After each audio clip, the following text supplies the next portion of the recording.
I might need the record straightened today. I might need Jack Duffin to come on. He's going to join us in 10 minutes. He and I differ a lot on how we view the Browns' restructure this offseason, specifically when it comes to Deshaun Watson. We know it's a big deal for the salary cap, combine going on. We'll get to the Nick Chubb restructure. He and I differ. Jack knows more about the cap than I do. I want to present him with my ideas, see if I can sway him a little bit. But in turn, maybe he sways me back the other way on how the Browns are going to operate this offseason. Starting to feel a little football, right? I watched some workouts yesterday. I fall in love with a guy. You watch somebody go, that's it, that's the guy. Today, also, the wide receivers speaking to the meeting. Already got it this morning from Noah Weiskopf, the OBR. Troy Franklin, big-bodied Oregon guy. He met with the Cleveland Browns. Start picking and choosing some guys this weekend for the Combine. Cavs back in action tonight. They better not lose. I don't think they will. We'll get to our Boost with Tipico coming up. We got time up. We got the morning update. Our bracket of the week, Ryan. It's all but Gotta run away. Gotta run away in that, but also later in the show, we will announce our month-long bracket. Something that we will do for 5 straight weeks. It's got to do with the city of Cleveland. We'll get to that. And I hope you're well prepared over there, Ryan, because I have the list of the craziest combine questions that we will run through an hour or two. We'll get to our immaculate grid. We got it all right here on a Friday edition on Big Play. Welcome to the show, everybody. I am Matt Fontana. He is Ryan Tyler. Good morning. Happy to have alongside here on a beautiful Friday. We got Jack in 8 minutes. He's going to join us. I appreciate him so much. He's like, bro, I got Friday. I got meetings. And he's like, I can give you 15 minutes. I go, we'll take it. Because what time is it in what they're part they're 5 hours. I just did England. So they're 5 hour difference. So he's Oh Jesus. Oh wait, ahead? Yeah, so it's like 3 o'clock in the afternoon. It's not like he just woke up. It's not like it's 4 a.m. Okay. 2 o'clock. It's 2 o'clock in the afternoon. And it was funny because I was talking with Jack, and obviously, you know, he's blown up over the last year doing all the great work that he does at OBR. And he gets a lot of requests for interviews and this and that on East Coast, even on the West Coast. And he goes, I love doing your guys' show because it's in the middle of the afternoon. It's one of the rare ones that I don't got to wake up. You know, he's talking about some Browns games he's got to watch at 3 a.m. and all that. So Jack's going to join us in 10 minutes. And we differ a little bit because, again, I viewed the Watson contract as this might be a good year to take a chunk out of it, to not restructure the whole thing. We already got the Denzel Ward one. I want to ask about Nick Chubb. But Jack, as he's been writing about and following along, he still maintains a restructure for Watson is coming. And that's just the smart cap thing to do. And I want to attach what I'm going to read into it. You know, if they restructure all of it, he ain't going anywhere for a long time. They don't restructure any of it, they're maintaining the flexibility to get out of it. And I start with, I don't want to be in this situation. I don't want to be here where we are having real conversations about getting out of this deal with Deshaun Watson. When they made this trade coming up, Ryan, can you believe 3 years ago? 3 years ago, you're coming up on that, of making that move. You've had 2 seasons down, which the first one with the suspension, whatever, and obviously last year did not go well. But those are real conversations that we are having right now. And at least we are. And I would imagine the Browns, this has got to be a conversation. It doesn't have to be an easy one, but you don't get to where you're at being as good as they are at their jobs without having every single little conversation, right? It sounds asinine, but do they have the conversation of, well, you know, if we released Myles Garrett? I doubt that very much. But what I'm saying, you know what I'm saying? Like, they have these conversations all the time. So when you look at the biggest question that you face right now with this roster and the salary cap, what are you going to do with it? And I can't wait to get Jack's thoughts on that. I also got to ask Jack his thoughts on free agency. As we've seen this week, and as we've seen more guys are getting the note, hey, we're getting released here. And the Browns, I just am continuing to maintain, I don't know how much of a player they're going to be. And Jack put out a great tweet the other day. You're not going to restructure until you have to. They had to restructure Denzel Ward to get under the salary cap. There is a rule, by the way, Ryan, that you have got to be under the salary cap, I think, by the new league year. Which is what, March 13th? Something like that. It's coming around I believe it's quick. about 2 weeks, yeah. So you have to, at a certain point of the year, have to be under the salary cap. And there's some procedural moves of a post-June 1 cut and all that other stuff that we know kind of happens. So the Browns had to do that. Now they got a little wiggle room, but are they going to do another one? Who are they going to release? All those kind of factors come in as approaching what this offseason is going to look like. And the importance of this offseason, knowing this year is everything to where the Browns expect to go, to what you see in Deshaun Watson. So you got to be ready. You've got to have the right moves in place. You don't have that first round pick. It's all right. That second round pick, I'm back in. I felt like for a long time I was out on the draft, or I didn't feel like I truly enjoyed the offseason. That's a great question. Have you been able to thoroughly enjoy the offseason without having a first round pick? The draft, man. I've been a part of draft parties, thousands of people excited. We had the draft here. Kind of missed that for a little bit. And the Browns had some pretty good free agent classes to make up for that. Again, it's just been so different. Like to sit down and watch the combine and be like, okay, this guy might actually be available at 54. To have that second round pick, and we get our one back next year, which is exciting. But to sit down and actually enjoy the combine and get ready for the season is exciting. But there's still so much on the plate of Andrew Berry to get things figured out. Jack already there? All right, Jack, we appreciate it, girly. Here we go. Jack Duffin joining us, OBR. Follow him on Twitter. We have so much to get to, Jack. First off, good morning. We were just debating or discussing. It's afternoon, right? What is it, 2 o'clock over there? Yeah, good afternoon. Yeah, I like the time difference, as you said. It's pleasant than when some people are like, hey, can you do an interview 9 o'clock? And I'm like, no, my 9 o'clock or your 9 o'clock? It's at 2 a.m, I'm pleasantly in bed. There we go. So we're happy that we're able to catch you at a good time. We always appreciate your time. We got to start right there with Watson. So what I want to do, Jack, is lay out my thought process on it. You tell me what you like, what you don't like, and it's Deshaun Watson's restructure. And as we know, you restructure, you spread the cash out, it adds more money in the future. And I just look at it from this standpoint. The salary cap jumped up in a record amount this offseason. You do have, now you're under the cap, you have some other restructures, and I also look at a team that is pretty built. It doesn't mean I don't want a free agent here, it doesn't mean I don't need this position there, but your team is pretty built. You've got the second round pick back now. It kind of opens the door for me of not restructuring Watson. And it's not even so much a commentary on trying to get out of the Watson deal or he's not played well. It's just maintaining the most amount of flexibility for the future of the Browns. To say, let's restructure maybe just a little piece of this right now as opposed to the massive amount that they've already done last year. So I just really wonder and question how much, if at all, the Browns are going to restructure Deshaun Watson's contract. So that's just my side of it.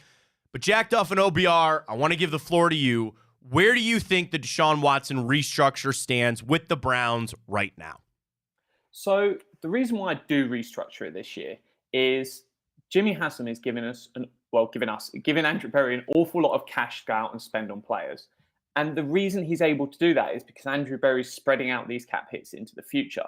So it roughly works out about 120% of the salary cap is what Andrew Berry is going to spend on cash on his 53-man roster this year. That's not the fringe guys like Flacco or someone you bring in during the season, like we saw last year. That's just the 53 you begin with. The issue is if you don't restructure Watson, then we need to start reducing down from that spending 120% of the cap and maybe spend 115% because by restructuring all these players, you're pushing these cap hits into the future. And just if we don't change it, you're looking at 64 million each of the next 3 years and 9 million in 2027. If you do restructure it, you're paying exactly the same number onto the cap. The player gets the cash in the same time frame, so it makes no difference to the player. But what we do to the salary cap hits is 28 million, 37 million, 46 million, which all three are going to be cheaper than if we don't do anything. But then it's 89 million once he's gone. And there's some tricks you can do to split that over 2 years if you want and the player plays ball. But even if not, the salary cap number in 2027 is going to be well over 30 million. And so what I say is push this thing out because I'd rather deal with a slightly large Watson cap hit in 2027 when the salary cap is through the roof than when it's as it is now, and then you're reducing how much you spend, and maybe those 2-3 players like the Zadarius Smiths and guys that we've been able to afford because Jimmy's throwing money around, we can't get all of those guys in. So keep spending the money. Yeah, worst case scenario, in year 5 of his deal, if you could have traded him off for maybe another team takes on 5 or 10 million of the deal, you miss out on that. But that's kind of the only thing you're limiting yourself. At the end of the day, I'd much rather just spend an extra 5-10 million a year, and that sunk cost down the line doesn't really matter in the grand scheme of it. But let's just keep spending Jimmy's money. That's my mentality. Fair enough. It's not our money to spend. Jack, when you look at would the restructure, because I guess my other hang up would be if we needed to get out of this, right? If it really went bad this year and it proves out that Watson is not the guy, would the restructure then predicate the Browns to having to keep him around longer, or no, they can maintain the flexibility of getting out of it if they really, truly needed to? So you're not, the only way you're going to get out of him is if you enter 2027 on the first day of the league year, you post June 1st cut him. That's really your only option on the table. And you can do that whether you restructure him or not. Okay. There's no other, you could get to that season and someone might go, hey, I'll take him for 10 mil. You eat 36 of the, because it's just 46 million each of the years. It's the easiest way to look at the contract because that's the cash. It's what another team takes on. So you could potentially, another team might go, hey, we'll take 10 mil. The same way with Baker. They didn't want to take even Baker's contract on, even though it was cheap for a quarterback. So I don't see a team ever at any point going, hey, we'll take 46 million of Watson. Whereas, could they take 5 to 10? Yeah. But you can deal with that in 2026. Sorry, it was 2026, I should have said. So that's his 5th year. You could just June 1st cut him on the first day of that season. And whether you've restructured him or not, it's the same as I laid out here. So there's no kind of penalty to it. If we was a non-guaranteed deal, that's the point where you can start saying, well, do you want to restructure him or not? Like Amari Cooper's deal, it's not guaranteed. So you've got a bit more flexibility what you do there. Whereas you've guaranteed it anyway. So you may as well, let's deal with the big numbers when the salary cap's another 50, 60, 70 million higher than it is now. Jack Duffin joining us from the OBR. Follow him on Twitter at Jack Duffin. Could they restructure a piece of Watson? Would that make sense? Or, like, kind of to your point earlier, might as well do it all while we're here? Or could you see him do like half of his contract, or it's an all or nothing deal? You could do parts of it. I'm very much a do everyone. And I would love someone to ask Andrew Berry the question, why was Nick Chubb and Amari Cooper the 2 players that weren't restructured last year? No one's asked the question of like, well, why not them 2? Because personally, I would have. My mentality is let's restructure everyone. And then the more restructures gives you more flexibility. Because if you restructure everyone's deal, if you want to move on from Watson at some point, you're sat there with 80 million of cap space. It's easy just to, oh, we'll get rid of him this year. It's fine. It's all manageable. So the restructures is all about adding more flexibility. The less restructures you do, the less flexibility you have. So if anything, I would love to know why they didn't do Chubb and Cooper last year, because that just puts them in a better position to do even more options on the table. So the more the merrier. Let's have more flexibility. And thanks, Jimmy, for keep spending all your money. Yeah, it's very nice of us. Again, a good football team is an important part of spending some money there. I want to talk Cooper in a second. Let's get right to Nick Chubb. We know the restructure is borderline going to have to happen. Jack, I don't want to see him play anywhere else. I want him to finish his career out here. I hope the knee comes back. I kind of made the take this week, seeing all the running backs that didn't get tagged, a lot of them that were last year that aren't, that are out there, I think puts so much help on the side of the Cleveland Browns, right? Where you sit there and you say, look at this list of guys, of Saquon Barkley's and Josh Jacobs and Eckler, and all these guys are going to be fighting for what seems to be pennies at this point. You can go back to Nick and let's say, let's do this restructure. We'll give you a 3-year deal. Maybe there's a void here and there. Lower the cap for this year and still give him a decent, chunk of change, but knowing that that chunk of change isn't even what it was 3 years ago for a running back. Where do you think the Browns stand right now with the restructure of Nick Chubb, and what do you think that deal might actually look like? So it's very slightly different to a restructure what they're going to do with Nick Chubb, because a restructure is moving around the same money and contract length. So if you restructure Deshaun Watson, he's still getting 46 million this year. It doesn't change that. what they'll do with Nick Chubb is similar to what they did with Jack Conklin 2 years ago, where they renegotiated the deal, reworked the deal. There's a couple of different wordings people like to use, but effectively they're tearing up the old contract and doing a new contract. I think it will just be a 1-year deal. So he's due 12.2 million this year if they left him to play as he was going to play. I think they'll go to him and say, look, you're not going to play the full year, or we don't know what you're going to be health-wise. Let's do a new deal. And if we take just the Conklin model, they guaranteed 2/3 of it. And they said the final third, you can earn all the money back, but it's going to be incentives instead. So I think something like that, where they go, hey, let's guarantee 8 million. You can have 4.2 million of incentives. If you play X amount of snaps, get X amount of yards, you can earn that back. But at the same time, if you don't do that, we've then allowed us to sign a Swift, an Eckler, or a Singletree, whoever that body might be, just to give them a bit of protection. So I'm expecting that kind of move. And that's the only move where I'm like, they've got to do that really before free agency. There's no key time that kicks in Chubb's contract until you get to week 1 where the deal guarantees. So they could cut him at any point, and that's why he's got no negotiating position. As you said, the running back market's at the floor. If you cut him now, what you probably get 4 million on a 1-year deal from a team. So they can easily turn to him and go, hey, we'll give you 6 guaranteed. We'll give you incentives to get the other 6.2 back, but work with us here. And any time the team is going to a player and going, can you take a pay cut? The option of a cut has to be on the table. Because imagine in your job, if your boss comes to you and go, hey, do you mind taking a pay cut? And you go, no. Who's going to say yes unless the exit door is on the table? So they'll go to him. They don't want to get rid of him, but there needs to work out a middle ground. And that will very much depend on what health he's going to have. So none of us on the outside know when is he due back, what's that timetable looking like. And the worse it is, the bigger the pay cut he'll have to take. So they'll give him the chance to earn it back, but they'll take more because they need to know for free agency in a couple of weeks' time. They can't go into free agency and be like, oh, yeah, Nick's fine. And then it gets towards the end of the start of the season. They're like, oh, Nick's not fine. Oh, we need to find a running back now. The draft's gone. Free agency's gone. You're going to be looking at basement guys. You need to address it now if you're going to be in a position of need. Well, Jack, then that makes it sound like this could potentially be the last year for him. Do you see them working an extension in with that to spread out some of the money? I mean, Andrew Berry, as smart as he is, I think I look back on his comments a little bit differently now, of being a little coy, where he said, we don't want that carry in Pittsburgh to be his last carry. And then I jumped on, okay, great, sign him to a 3-year extension for a modest amount and keep him here. But all he was basically saying is, no, we'll keep him here for a couple of carries this year. Do you think there's a chance that this is Nick Chubb's last year in Cleveland?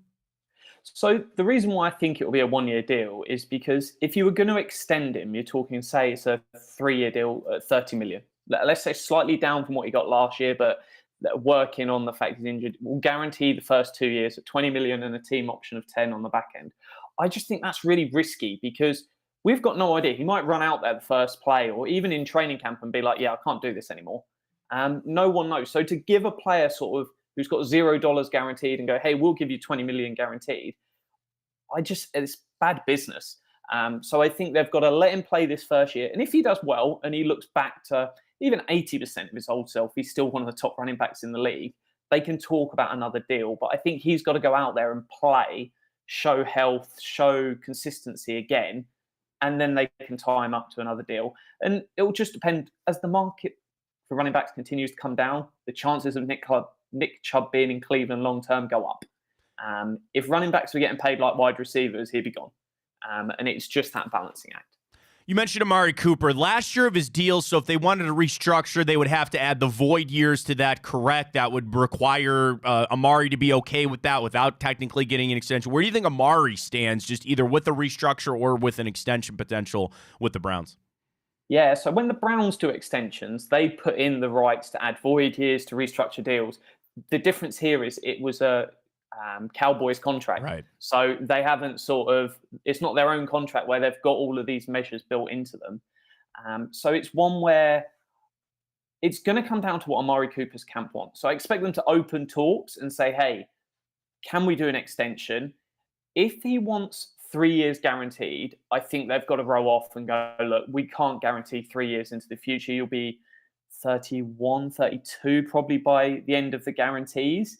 That's kind of risky. Whereas if he says, hey, give me 50 million guaranteed over the next 2 years, and we'll make it a 3 or 4 year deal where it might be 2 team options on the back end, that's something that's workable.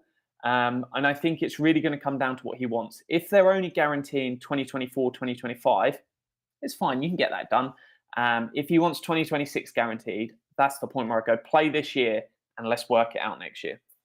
Jack, I know you got a meeting coming up, so I just want to throw some other quick things at you. We already got Denzel Ward. Anybody else that's prime on your list for a restructure, top of the list, we could see that maybe getting done soon, other than Amari Cooper we just talked about? Yeah, so the next two highest for me is Deshaun Watson, we spoke about, and Jed Wills, because I expect both to be here. Obviously, Watson's definitely going to be here this year, but Jed Wills, I think, is going to be back. I think when you've got 3 tackles and you've definitely got injury questions with Conklin, you've probably got injury questions with Dwan Jones. Not that any massive concern, but a human that is that large to play 17 games every single season, you're probably going to get 1 or 2, which there's just going to be an injury knock comes up. So I'd much rather have 3 really good tackles than we start trading off Jed Wills and then both of our starting tackles are gone by week 4 and we're back into the whole mess again. So I think Jed Wills is definitely going to be here next year. So I think he makes sense as a really easy restructure. But there's no need to rush into restructures. So if they potentially work out the Nick Chubb new contract or however that works out, that's probably going to save about 8 million on his cap number, potentially even somewhere in the, say, 5 to 8 million range. That's going to save them.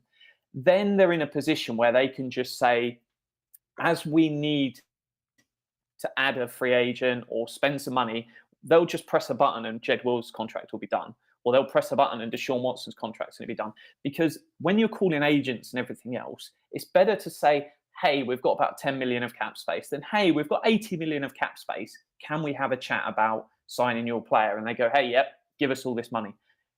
Agents will know, but it just helps plead in poverty a little bit rather than freeing up space. And we remember back to last year, Garrett, Batonio, Teller, there was someone else. They're all done in August. So don't be shocked as we approach the start of the season. That's where they go. The roster's set. We know these guys are on the team. Let's redo their contracts and just push any money into the future. So you might see some more guys like Cooper, Chubb, Conklin, Newsom. If they're here approaching the season, in August, they might restructure them. Final thing for you, Jack. Mentioned free agency there. How much of a player do you believe the Browns are going to be when free agency opens here in a couple of weeks? Yeah, I'm expecting them to spend. I don't think it's going to be so much on the big, super sexy names. I think they've probably got in the region of about 40 million of cash to go out and spend. And some of that's going to go to maybe extending JOK. So that's a cost that they've got to account for, even though it's not free agency, it's spending they want to make. If they want to, say, extend a Cooper, that might be 5 million of that budget needs to go into doing that. But I think a couple of guys in that sort of 5 to 10 million, maybe 12 million range, Zadarius Smith, Gabe Davis is a name that's floated around with the Ken Dorsey connection. I don't think we're looking at the 15 to 20 million names, but something in that sort of maybe one guy on the D line, one guy at wide receiver in sort of 5 to 12 million makes sense. And then a handful of guys in that sort of 2 to 5 million range where they look to sort of just build depth on the roster, because they've pretty much got 10 million at every single roster spot, which is crazy. But hey, making it work. You and I both tweet about Devontae Parker. It's not quite the name I think a lot of us would be interested in, but you never know how it goes. Jack, I know you're on a time crunch. We really appreciate your time, bro. As always, we'll talk soon. We got free agency coming up. Can't wait for that. Quick one on Parker. What's that? Quick one on Parker. Please, yes. So 5 million this year, 5 million next year. The reason why some people look at these massive, sexy names in wide receiver, they never make the market. And then if you're an upcoming wide receiver that has got potential, do you want to go to Cleveland, which has got so many good wide receivers and question marks over quarterback, versus, say, Patrick Mahomes and Andy Reid call you and go, do you want to come here, where we've got no wide receivers other than one rookie? It's just an easy decision. So it can be great looking at wide receiver names in free agency, but you're not guaranteed to get anyone.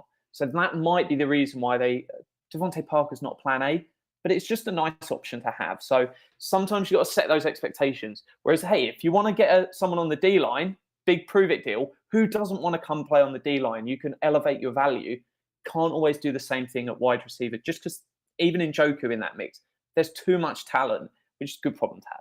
And you're talking about because Devontae Parker, we could trade for him. He's still in New England on a deal. You trade for him and then you have a choice. He's coming to Cleveland. Jack, appreciate your time as always. Have a fantastic weekend, man. All the best. There he goes, Jack Duffin. So here I am, Ryan, and that's why I love having Jack on. Well, I'm telling you, a couple weeks we're going to get him on coming up for free agency. We got to get Jake on next week, Jake Burns, because we got to do some film breakdown of some of these combine guys. But anyway, I digress. Because here I was thinking that not restructuring Watson maintains your flexibility, and Jack was like, no, it's actually the opposite, man. It's if you restructure, you will maintain even more flexibility in the future, whether it comes to salary cap or whether it comes to Watson. And I guess, I was discrediting a little bit to say, yeah, that cap is going to keep going up. And we discussed that even when Watson was signed, where the Browns assumed that it was going to keep going up, where the hit on Watson keeps going up. It's almost like the bonus that the NFL gives you with the salary cap. You just instantly apply that to Deshaun Watson, and you operate in the salary cap that you just have had for a while.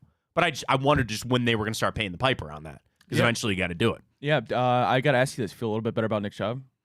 No, because now it sounds like you're done. Like that's and Jack is right, because the business move. Here I am screaming from the mountaintop for this year. But no, this year, yeah, sure, they'll get that done. I wasn't worried about this year. I was like, no, again, probably why I'm not an NFL general manager, among many reasons. I'd sit there and be like, here's a 3-year deal right now. And Jack is so right. How does anybody know what that knee is going to be? How does anybody know what it's going to be? So I will say the one change kind of I've had on Chubb is this. The restructure will happen. Like Jack said, incentives, here's your base. We'll figure that out. And then he plays, and then, I don't know, November. We wake up on an early morning on December 7th or something like that. My brother's birthday. And, hey, we got this extension for Nick Chubb. We've seen him play a little bit. We know the knee is back. He's okay. It doesn't obviously safeguard from injuries in the future. I wouldn't say I feel I just it's kind of is what it is with Chubb. But then he mentioned a lot of other guys, again, kind of taking the Jack Conklin route on that. The Amari Cooper of wanting to play ball, as he said. Why would I hope that Amari Cooper wants to stay here. And he'll get a good chunk of change. And these are the conversations that GMs and agents have to have on getting the money or how much you could get anywhere else. I would hope that Amari Cooper believes this is a place that he can kind of finish it out here. And I want him to get his 50-odd some million or whatever it might be on that deal. But for what this fan base has meant to him, for really the career years that he's been able to put up, I would imagine, I would hope that his camp, that carries a little bit of weight there. Well, it probably comes down to two things, right? And this is going to sound obvious, but that's usually the most obvious. When it's obvious, it's probably the right answer, right? It's going to come down to how much he trusts probably who's throwing him the ball, right? Yeah. I mean, obviously, he was more elevated with Joe Flacco. We saw that, putting up his gaudy numbers, the record-breaking game in Houston. It all comes down to that, too. And then it probably comes down to as well as how he views, does he think the Browns are real championship contenders? He's going to be 30-plus soon here. He's never won a ring, and he's never really gone deep in the playoffs either, outside of a couple appearances with the Cowboys, and then obviously this last year with the Browns. So I got to imagine those two things are going to weigh on him, and obviously this is going to be the year with Deshaun, whether he thinks he's the guy to throw him the ball or not. Well, I'll give you, when you said that, you know what popped into my head there? The belief that even if it's not Watson, the team will still do something right. Like, if I was Amari Cooper and I was sitting here, and that was a genuine fear where I was like, all right, when I was in there, we had to figure it out with Watson. He might not ever be it. I guess I would rest my head on my pillow at night, still feeling like even if he wasn't the guy, that this team is so built and ready to go that they'll figure something else out. Again, the easy answer for all this is Watson is the guy, but even if he wasn't, you would believe that the team would make another splash move or do it. They're not throwing their hands up. No matter what you want to say about the Cleveland Browns, with as much as we deal with what's going on with Watson and his contract or this or that, the Browns have finally entered an era of football where it's go time. It's not throwing our hands up anymore. It's not rebuilding. So even if a piece of this rebuild isn't going right, you don't demo the house. You finally built your dream house. Maybe the kitchen isn't exactly what you thought it was going to be. Put in a hot tub, a jacuzzi. Right, a jacuzzi, which is never a good idea. You always put a pool table in and you never actually play on it. Facts. You throw it in there, and eventually that went bad. Well, instead of demoing the house, we're just going to finish the basement. We're going to redo the kitchen. And that's a big part of the house, just like Deshaun Watson is a big part of this team. We're not going to demo everything. We're just going to redo it. Is that going to cost you money and draft picks and you have to pay out the wazoo? Probably. But what I'm getting at is even if it went bad, in 2 years, I don't think the Browns are going to go, yeah, we'll just draft a guy and we'll see if it works out. No, I think they would spend top dollar, whether it's a trade or free agency. I know quarterbacks don't hit free agency all that often, but they would go out there and remedy the situation. As built as they've made this team, and as good as this team is, you can't blow it up. You're not going to blow it up. And I know it's the quarterback. It's the most important thing. But you got everything else. So I would just have the faith, again, for a player, like, hey, man, if this year doesn't go well, I actually would trust the Browns to say, we're going to remedy this quick. We're not going to go just get some guy in the 4th round and hope that he's the guy. We're going to go out there and make a splash. And it's called for what it is, too.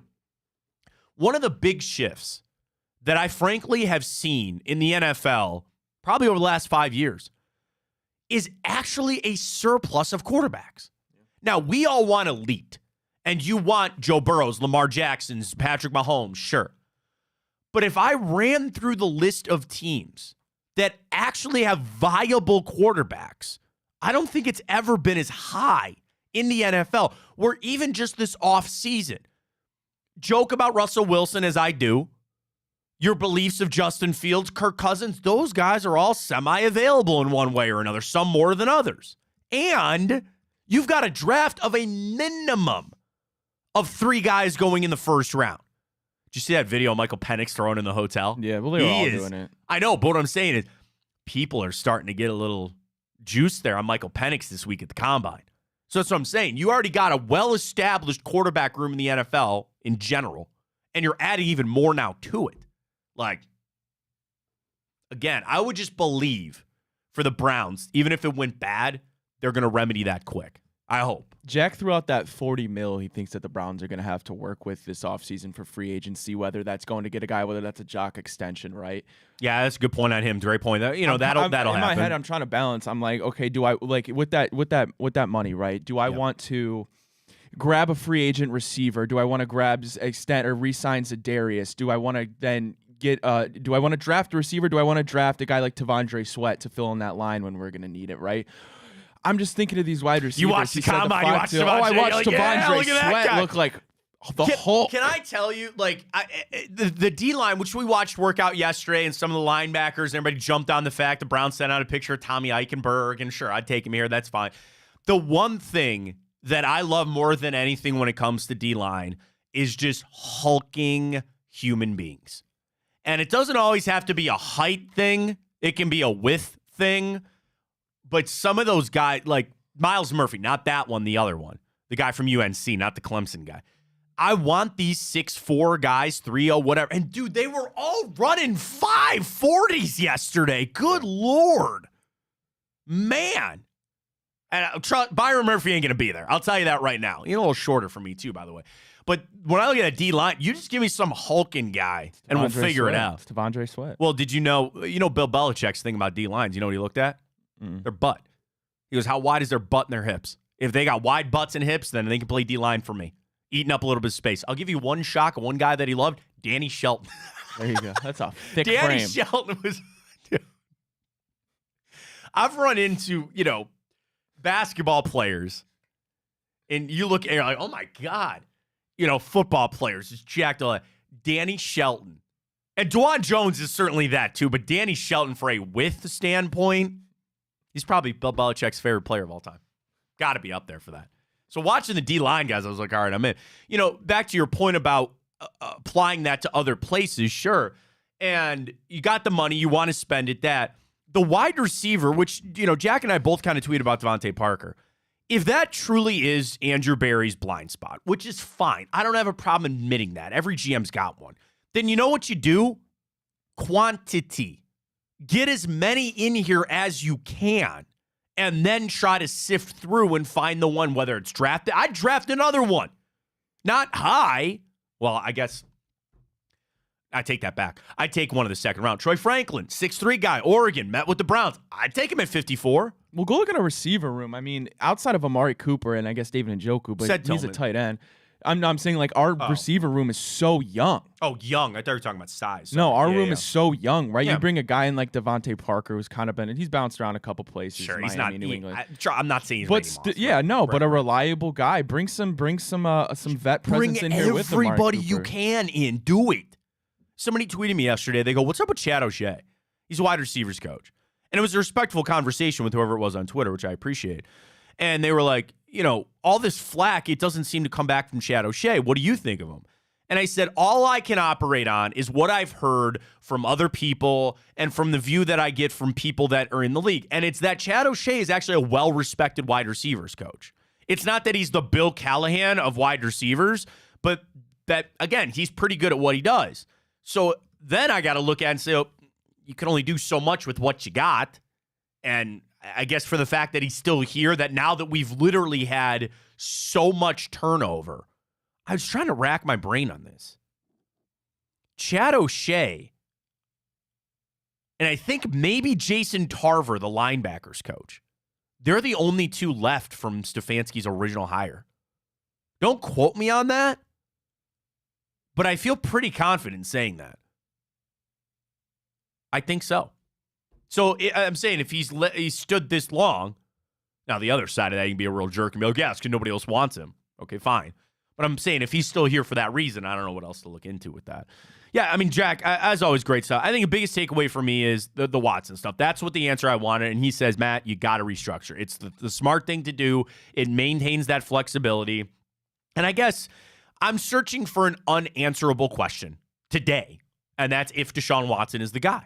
And the Browns can't answer that question today either. So they got to do the right, smart money moves to help their franchise out right now and also for the future.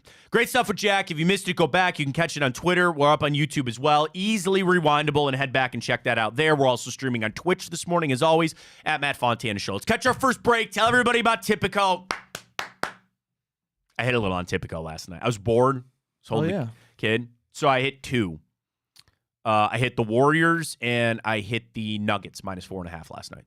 Nice. They won by 6. So a little done there in Tipico. We'll get to our boost coming up for the Cavs tonight. I do want to talk some wine and gold, and also, Ryan, I hope you're prepared because we're going to do this next. I ran through last night and this morning to compile the weirdest list of combine questions ever asked to prospects. So we've heard all these weird ones. And I tell you what, I didn't even put the Des Bryant, is your mother a prostitute, on here. That didn't even make the list. I've got a list of questions during Combine Week, and I am going to interview Ryan Tyler, wide receiver out of the University of Cincinnati, from my team. And I've got the questions for you. Boxers or briefs, right?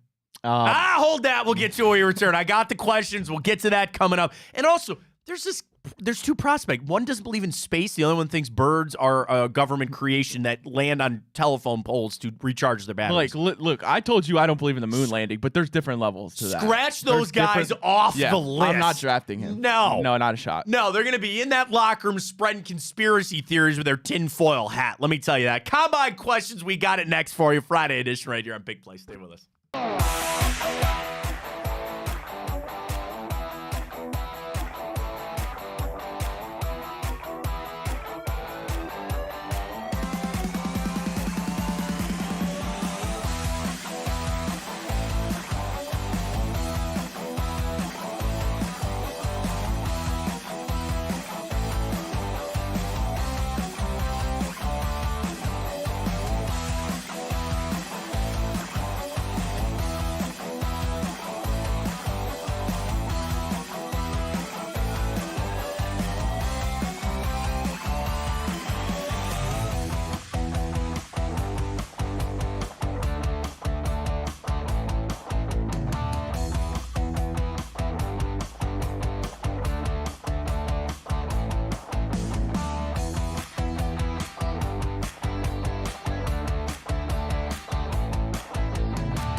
right, combine going on. We love watching the 40. I love how everybody, I'm going to throw, but not do that. JJ McCarthy's got hamstring tightness, so he's not going to run. Okay, everybody calm down on that. But the combine is always a lot of fun, and part of that are the combine questions. So every year this comes out from prospects, and they always ask, like, what's the weirdest question you got?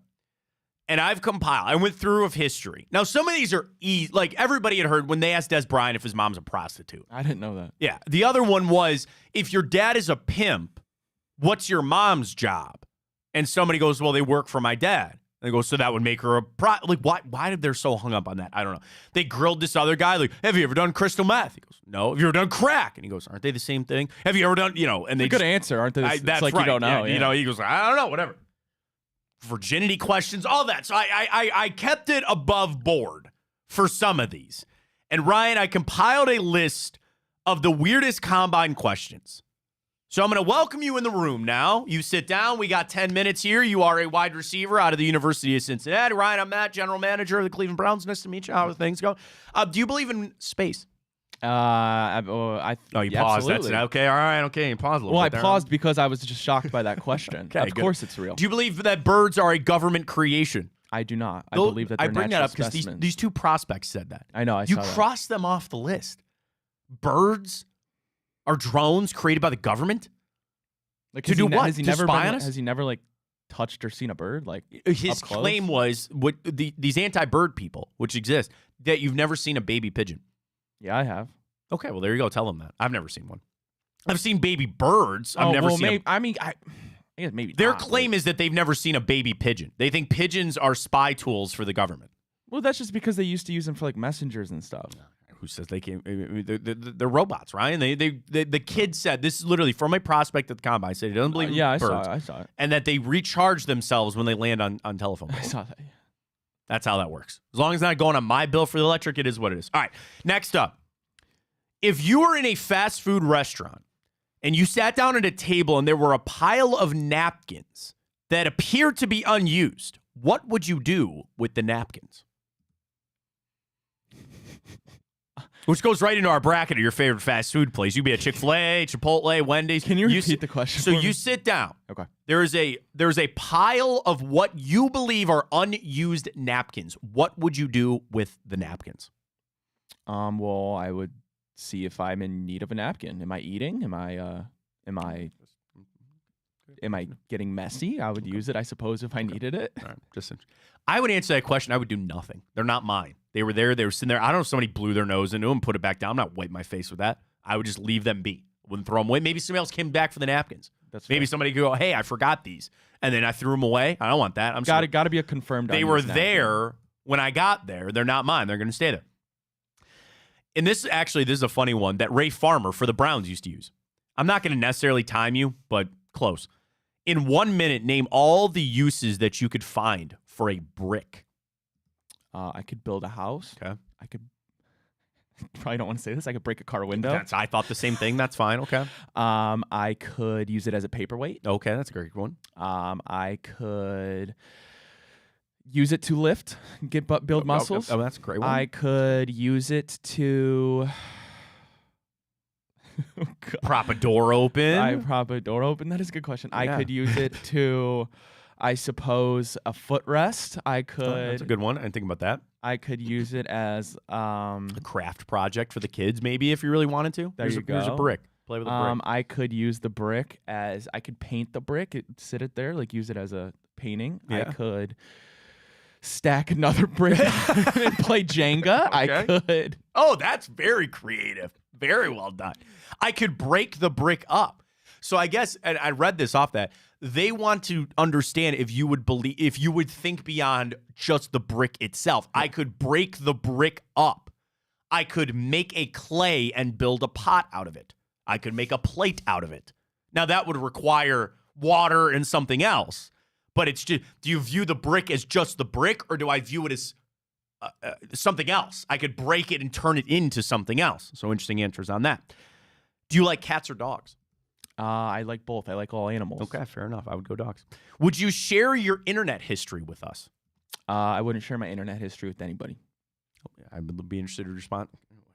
Okay, go ahead. Sorry. Why? It's my personal information. Okay. I think Good I'm valid to it. And good answer. I really wouldn't care. What color is chocolate? Well, that's what kind of chocolate? That's a damn good response. There's a lot of different chocolates out there. It's like asking me what color is the tree. I have to see the tree. Okay. Ryan Tyler scoring high on our combine interview here. I'll say milk chocolate is my favorite chocolate. Well, I would say it is brown. I would say the same thing. Dark chocolate, milk chocolate, white chocolate, all different. Shout out to Jason Williams, who actually we were just talking about this morning on the show, which is ironic. Boxers or briefs? Well, can I say both? Because I mainly wear briefs when I go around, but at night I like to wear boxers because I like to breathe. I thought you were going to say boxer briefs because that's what I wear almost exclusively. I'm with you on that, boxers or briefs. If you could be a fish, what kind of fish would you be? Again, these are combine questions. I'm grilling Ryan as a prospective potential draftee from the NFL Combine. If you could be any kind of fish, what fish would you be? I'd be a member of the band.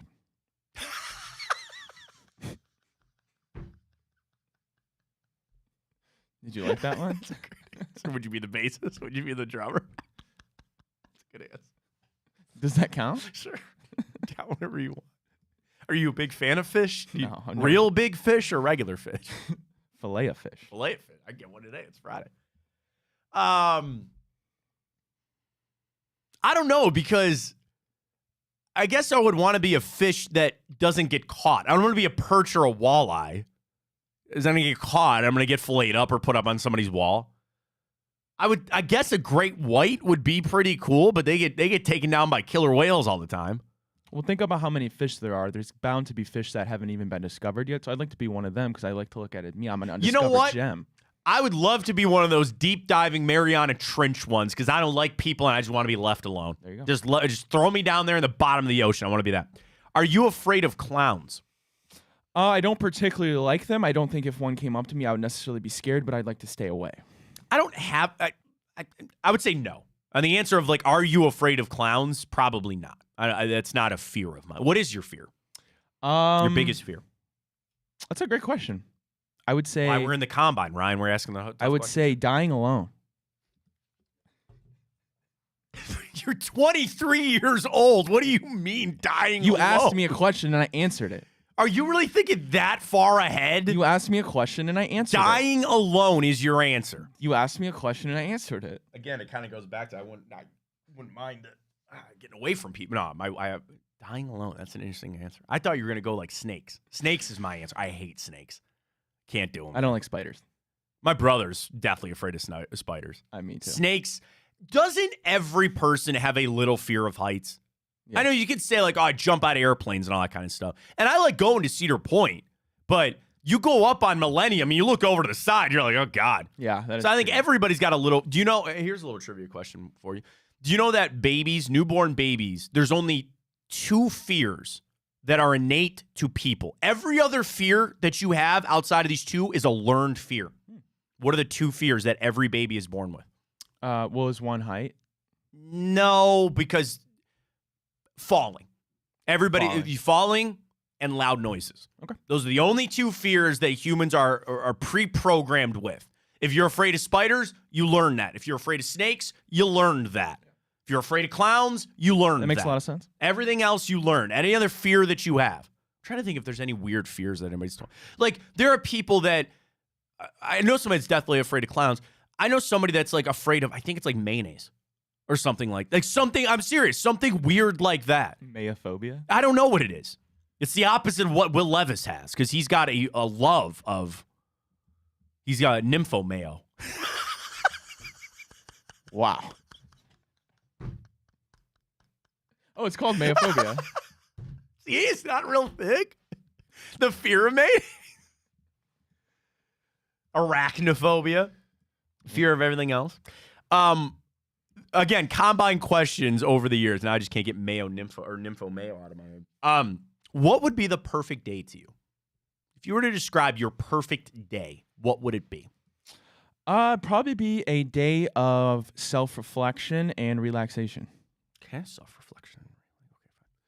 I would, probably sleep in, like, take the kids to the park, get some gaming in, golf, dinner with my wife. Hit the gym. I would like to, but I'm like, yeah, I guess I got a lot of things on my perfect day. Get some gaming in, go to dinner with the one thing I would, and again, I think it's just the state of the Fontana also. I just desperately want to go to dinner with my wife. Just relax, have a cocktail, and a nice big fat. I don't know why I'm on prime rib. It's not even steak. Ooh. And I love steak. I haven't had a good prime rib in forever, so that'd be my perfect day. Is a hot dog a sandwich? I believe a hot dog is a sandwich. It's a piece of meat between two pieces of bread. I think it qualifies as a sandwich. My answer is a hot dog is just a hot dog, so it's not a sandwich. If you could pick one superpower, what would you pick? Great question. I think it would be super speed. That's a good one. I thought about super strength because do you know how much money you could make off of that? You could save construction companies all this. You don't need a crane. I'll lift it up there for you. I could just rob a bank. Go to a bee's. Yeah, that's true too. I didn't think about that. I came in from a monetary standpoint. Flying is like cool, but you only get to do that. Yeah, I don't have super speed. Like going invisible, laser eyes, super speed would be interesting. It's like the equivalent of teleportation. I guess that'd be it.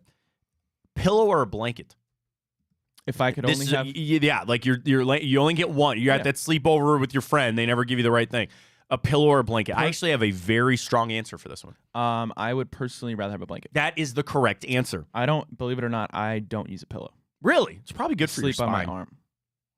You could do that. There's nothing worse in this world than being cold while you're trying to sleep. I know you're supposed to be cool while you sleep. I'll take a blanket all day. Yeah. I could probably get away. My pillow is like this thin. Yeah.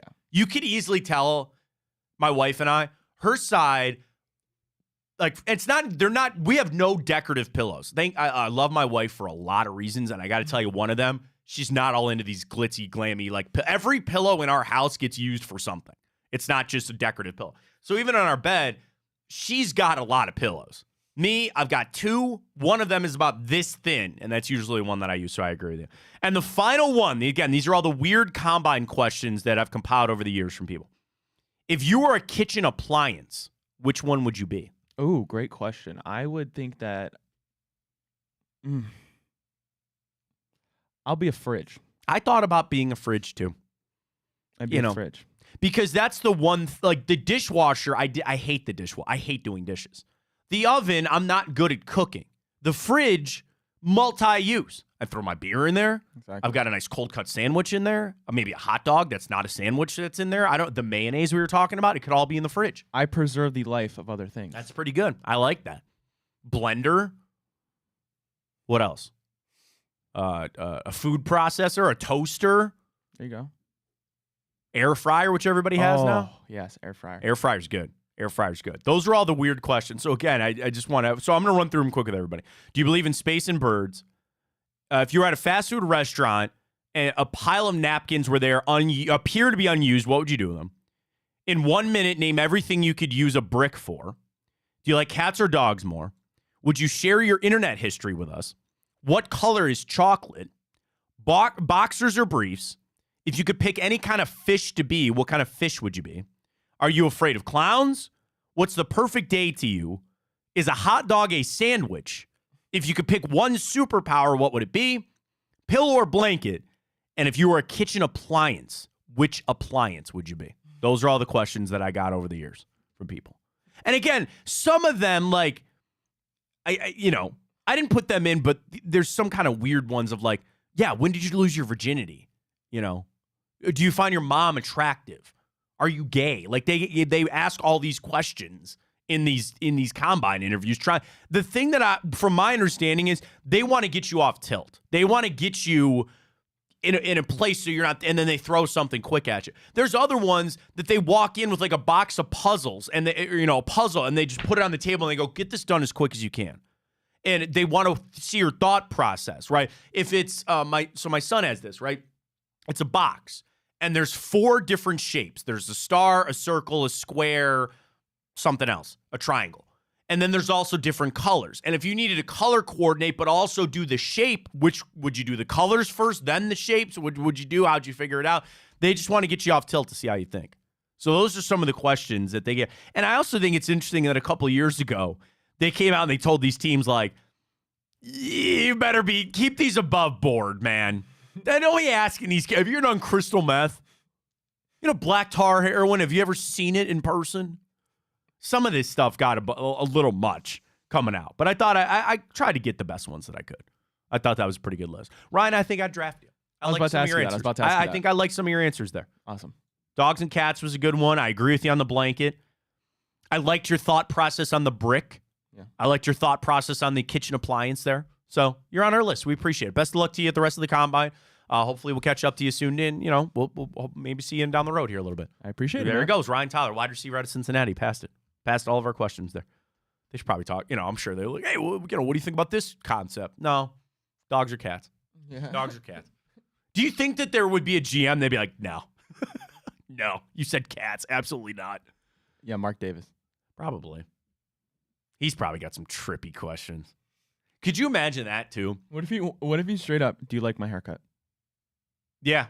I honestly would probably tell him no. Yeah, just straight up. He probably wants you to say no, I ain't be gonna honest. lie to you, bro. Yeah, and he ain't gonna draft me. That's fine. I'll get to go to Vegas. That's all good. But I can't lie to you on that. Because I was gonna say the report came out that Josh Harris, he's the new owner of the Commanders. Yeah. He's sitting in his quarterback rooms. Could you imagine that?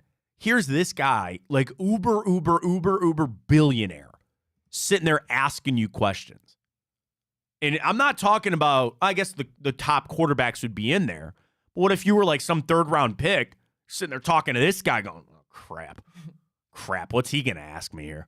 What's going on with, and the thing is, they want to get to know the player because talent is one part of it. I understand that.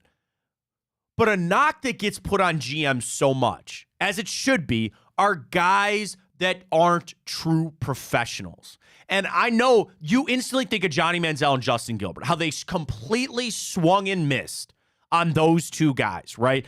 You got to ask and get down into the guts with these guys. When we give you a signing bonus for probably, I don't know about NIL now, but at one point more money than maybe you've ever seen, and that's in your bank account, are you running to the BMW dealership or are you going to say, you know what, I still got to get my workout in this morning?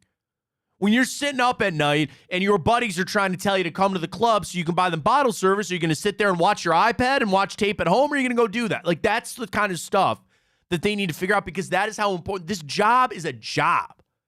And talent will get you so far, sure, but the pros, the guys that I have been around covering this team that are the true professionals, and Josh Cribbs would be a great person to have in on this conversation. Josh had an amazing career, but I could almost guarantee you that if Josh was here sitting, he goes, it's because I put the work in. It's because I was watching tape and doing the things that I was supposed to do.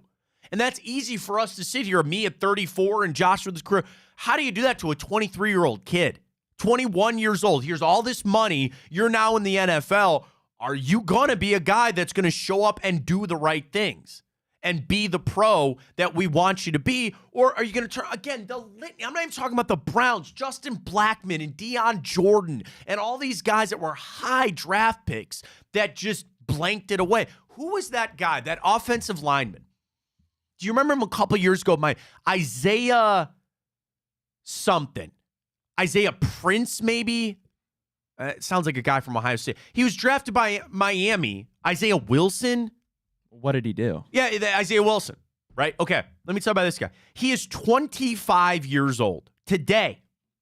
He is 6'6", 360 pounds. He played at Georgia. Drafted with the 29th overall pick. He has not played in an NFL game since his rookie year. He's out of the league. Giants picked him up. They suspended him by the NFL for undisclosed reasons this past offseason. Legal issues, DUI. Caught him leading a police chase, 140 miles an hour with marijuana in the car. Then again, eluding and fleeing police. Like, that's and I ain't ripping this young man. It is what it is. But think about that. You had everything out in front of you. And that's why, remember Jalen Carter last year? Everybody said talent out the wazoo, right? But the thing that happened at Georgia, that car crash, is that a mistake, or is that, it's just all these things. It's all these things, the guys that show up. Again, watch where Johnny's at right now. Manziel. Look at him. You should. I'd love to have the tape of that combine interview. I'd love to have that. Did they even ask him? And again, maybe they were blinded and they just took him, but this stuff is important, man. and they're trying to get all this figured out. And it's become such a, these guys are so prepped. Like Caleb Williams this morning wasn't going to talk to the media. Now he is. Marvin Harrison Jr. canceled his media availability this morning. And it's not that they're trying to find some stuff out. There are guys that, Caleb Williams doesn't really need to throw at the combine. And there's probably some old general managers that they're going, I don't want to compete. Mark it off on that. He doesn't want to compete. Don't want to be out there with his guy. Okay, fine, sure. All that matters. And if anything, you want to come maybe a hot take? You don't want to know why the NFL probably likes NIL money? They already know what these guys are like with money. That's true. Caleb Williams got $11 or $10 million while he's at USC. I think he handled it pretty well. He's at USC. He was living in a penthouse in L.A. I think he can handle it. Say what you want about it. I mean, seriously, that's stuff that I would look at as a general manager. You went through this with the NIL collective now. You got this money. We already know you can handle it. And the idea of keeping like the long, again, there's so many guys that I would look at that have had long, successful careers. And they do the rookie symposium and they try to hammer to these guys about how to be a pro and what to do. They're trying to get a little piece of it. A little piece of it here in the draft when they do the combine. All right, let's catch our break. When we come back, we'll get to the morning update. We got to get to the Immaculate Grid this morning as well. We got more Cavs coming up. We'll get our boost hopefully ready to go as well for tonight. For the Cavs are back in action. I do want to talk some more wine and gold. Donovan Mitchell questionable tonight. We'll get to all that coming up, folks. Big Play Friday. We got big play, big bets coming up as well. Yep. What else we got today? Anything on the docket that you roll on? I don't think so. All right, that's it. You're into the betting. Big play, big bets. Dave and Nick sit down for all of our picks on the weekend, presented by our great friends at Tipico. It's been a great week. I know Blake and Greg Williams. I thought didn't they talk to Bruce Smith this week, I think? I think that was Hanford. Or Hanford. I'm sorry, right. Hanford did. Hanford. Yeah. Come on. Bruce Smith, all-time sack leader in the NFL. We got it for you at Big Play, folks. Easiest thing, check out our Twitter, at Big Play. Our YouTube channel, all the clips are there, all the shows are there, and you could check it out right there with our friends. Again, it's just easy. BigPlay.com, Twitter, Facebook, YouTube, Instagram. It's all there with our friends at Big Play. We've got the morning update. We'll get to that coming up as well. Stay with us. Friday edition of the Fontana Show right here on Big Play.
All right, let's get to it. The morning update on a Friday. I watched some more Guardians. Dude, what?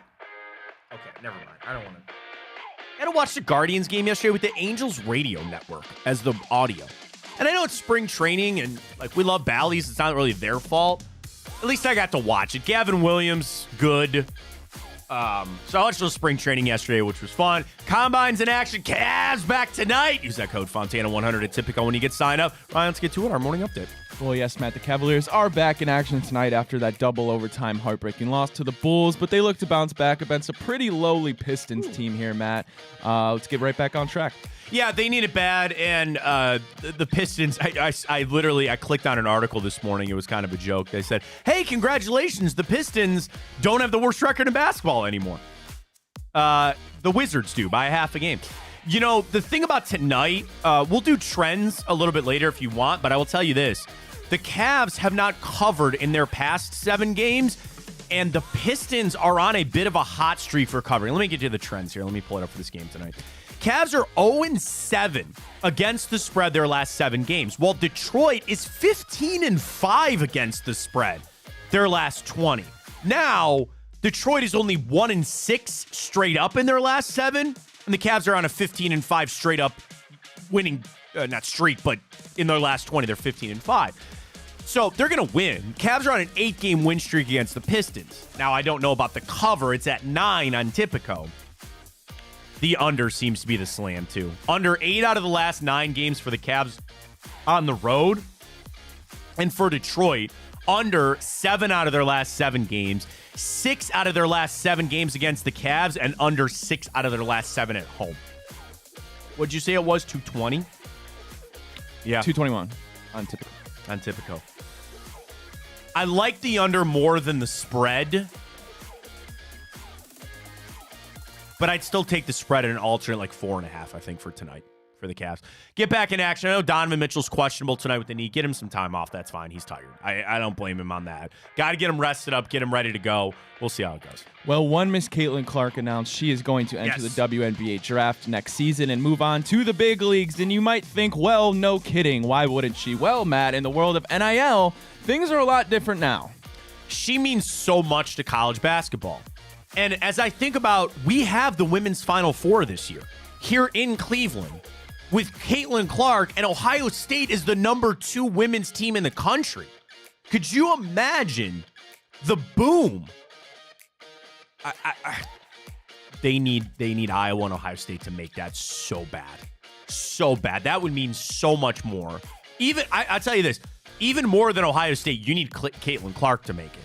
Now, I've not watched every one of their games. Haven't they been falling recently? Like they're not the number 1. South Carolina is the number 1 team. Aren't they like 4? They're like 6. 6. They fell from 4. They were 4. They need Iowa to make it bad. It'd be nice if it was Ohio State. I'm sure they'll play each other in the Big Ten championship game as well. They'll both make the tournament. No questions on that. And hopefully they do make it here for Cleveland. Well, the Combine did kick off this week, man, and people are talking about Marvin Harrison Jr. Why? Because this morning, apparently, he canceled his media availability, and I guess he's going into the draft without an agent, it sounds like. It's this new thing that where you don't have an agent, and I'm not one to tell Marvin Harrison, people go, well, of course, his dad played in the league. He's got agent friends. The thing is, with the slotted contracts, they know what they're getting. There's really no debate. In the new system of the NFL, there is no debate. Now, you might need an agent eventually if something gets hairy or when you're out there negotiating your next deal. But how can you not draw the comparison to Lamar Jackson? Lamar Jackson went out on the limb here and said, I'm going to negotiate my own deal and sign one of the largest deals in NFL history. It worked out for him. And the agents get a cut, which I know if you want to look at it and say, I don't want to spend the 3 or 5 or whatever percentage it is. I get it. But then I also say it can, like Lamar worked. I'm not saying it didn't. But that could be a cautionary tale where these agents make a lot of money for a reason. And also, you know, when you're a star player, it doesn't apply so much. But the other thing that doesn't get talked a lot about with agents, Ryan, you know the power of that is they work with the teams. And you could say that this is unsavory, but sometimes what they do is they go, hey, you got 3 of our guys on deals here on your team, right? give me a deal on this guy and I'll give you a deal on that guy. Or I'll negotiate it this way, or sign one of my other available guys and maybe I'll work. Those are all the inner workings of being an agent and an NFL team. That's just how it goes. I mean, obviously for Caleb, for Marvin Harrison, they feel confident doing that. I think with it being slotted the way it is, there's not too much to get hung up on. And agents do other things. They do marketing deals and they do endorsements and all that other stuff. Maybe they got people to handle that. I would imagine. I don't know. Maybe they won't get agents, for their next big deal. Maybe that's something that's being phased out. Who knows? Alrighty, Matt, well, the last thing here for the morning update. Dwayne "The Rock" Johnson has secured ownership rights for several names and catchphrases, and by several, I mean a lot. Okay. Some of the ones. Obviously, The Rock, Team Corporate, Rock Nation, Rudy Poo. Wait, Rock Nation with a K? Because there's Rock Nation ROC. ROCK. Okay, because I was going to say, if he got Rock Nation away from them, that'd be really impressive, but okay. Rudy Poo. I don't get Candy that. Ass. Candy Ass, yeah. Jabroni, yeah. If you smell what The Rock is cooking. Yeah. The Samoan Sensation. The Blue Chipper. The People's Champion. The Great One. Yeah. Know Your Role and Shut Your Mouth. I love that. The That's Rock one of just my bring favorite it. ones. The People's Elbow. Rock Bottom. Finally, The Rock has come back. I'm almost done. That's fine. It doesn't matter what. It doesn't matter. Oh my God, one of my favorite. And I actually have.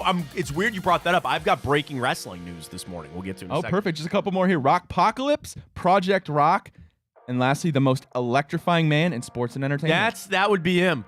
There was one when he first came back. It's such an old clip, and I haven't watched wrestling in years. But he was coming back after he shot the Scorpion King, and he returns. And the whole thing is there's a guy in the ring telling Vince McMahon he's back.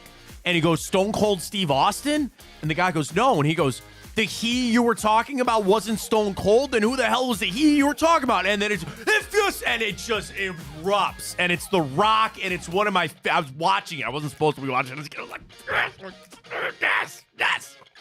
So I get why people are still wrestling fans as an adult. I get it.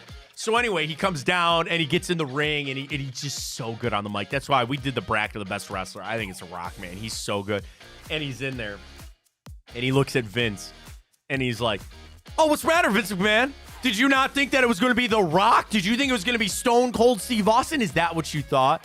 And Vince goes, well, and he goes, it doesn't matter. That's my favorite, one of my favorite things about The Rock. I digress. We've got news this morning. I don't know who WrestleVotes on Twitter is, but they've got 70,000 Twitter followers. Pro wrestling coverage with insider sources and breaking news. And this was retweeted by somebody that I know. According to them, SummerSlam 2024 has been rumored for Cleveland as hinted months ago. I'm told through sources they are finalizing a deal with Cleveland Browns Stadium to host SummerSlam on Saturday, August 3rd. How much do you think a ticket will be? I would imagine a lot. Will you be attending? No, I will not. I got out of wrestling. I'm tweeting. SummerSlam and Rod Stewart, Billy Joel. What a month.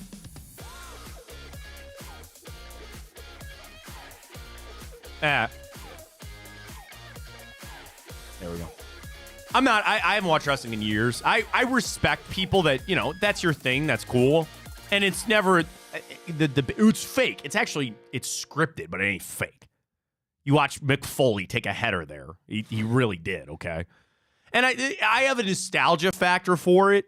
Like I said, The Rock and Stone Cold and Undertaker and all that kind of stuff. The new wave people, and I know Vince's stuff is all kind of overshadowing everything right now, and I really can't say I'm shocked by some of that. But the thing is, in the novice amount that I know, I don't feel like there are the stars. I don't know. Roman Reigns is big. Is Seth Rollins still around? I have no idea. But what I'm saying is, like back in the day when you had The Rock and Triple H and Undertaker and just there were so many guys, and I guess maybe it's because I don't watch anymore, like Booker T, Rob Van Dam, the Dudley Boys. And I feel like some of the biggest pops now in wrestling are when they bring these guys back. When they brought the Hardy Boys back for SummerSlam a couple of years ago. I don't know much. I acquiesced to other people on that. I don't know much. I'll just say this, but I thought, wait, that's what I'm tweeting. There we go. Thought you needed a dome. I'm just riling the people up on that with the dome stuff. I don't mean to do that. But everybody complains about it. Now, here's the thing. That production, it better not rain. It better not. Like, that's a tough game to be playing there. So, I don't really know how it works on that. Do you see the amount of people at Caleb Williams' press availability this morning? Mm-mm. It is a sea of reporters. All right, well, eventually Caleb Williams might be a part of this. Ryan, let's get you on our Immaculate Grid. A little rebound for us yesterday. We're still down bad. I think it's 6-0 now this week for us inside of the fans. Correct. So this is how it goes. Immaculate Grid. You see it there. San Francisco Buccaneers. San Francisco. You got to do all the ones there. Every open grid at the end, you get a point. Ryan and I complete it. That is just 1 point for us. We are going to get snaked on this week, Ryan, unless we get this. I got a feeling what we get. I think we'll be all right. Here's how it starts. We start out. What is that right column, please? 10,000 plus yards career passing. Okay.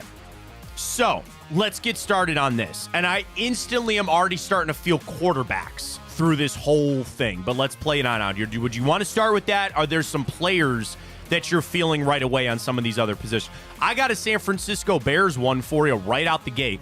Do you remember Tashawn Gibson? Sure. Used to play for the Cleveland Browns? I think he played for the Bears. Oh, my God. We're not doing this. I know he plays for the 49ers. Well, we'll wait then. If we get down to the nitty-gritty on that, then we'll have to Should we get the 10,000 out of the way? Sure, but let's be selective on our quarterbacks because we got to make sure that we're not going to use them anywhere else. Okay, do you just right? want to do Steve Young? Steve Young is fine. Steve Young works for that. Or Joe Montana. Either one. That's fine. There's two Steve Young. What are the years? So it's got to be the... Well, one's only 76 to 77, so it's got to be the 85 to 99. Yeah, it's the other guy. All right, there we go. Eagles, we could do Mike Vick. We could do Donovan McNabb. Probably Jalen Hurts, honestly. Donovan McNabb. Doesn't matter. Randall Cunningham. Although he didn't play for any other teams. I don't think so. Not of on the list there is what I'm saying.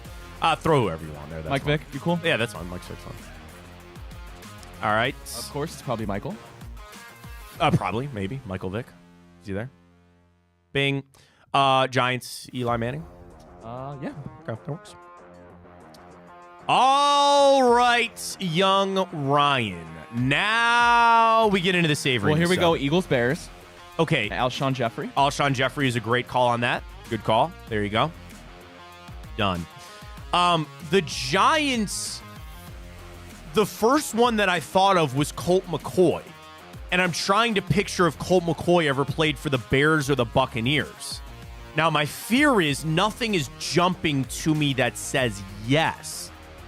So I would probably have to just stay away from that, right? Yeah, we'll wait. Okay.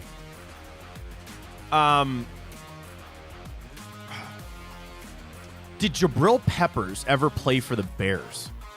I don't know why. I'm picturing things that aren't actually a thing. You know what I mean? I don't believe so. Okay. Mario Manningham, did he play for? You know, again, I'm picturing Bears, but I can't really help. I picture him in his Michigan uniform, and I picture him in New York with the Giants. Justin Pugh was their center for a long time. Ahmad Bradshaw. No. Who was that other running back that they had? Odell doesn't count for either one of those. I need to focus on one. Let's focus on the Giants. I feel like we're rolling pretty good on some Giants players right now. Okay. David Tyree, I don't know. I know there's Victor Cruz. Victor Cruz is a good one. Michael Strahan didn't play. No.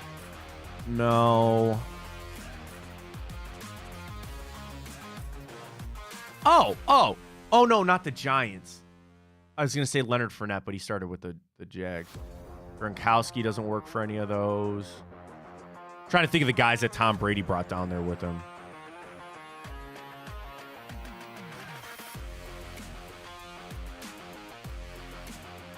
Did Matt Forte play for the Giants? I don't know.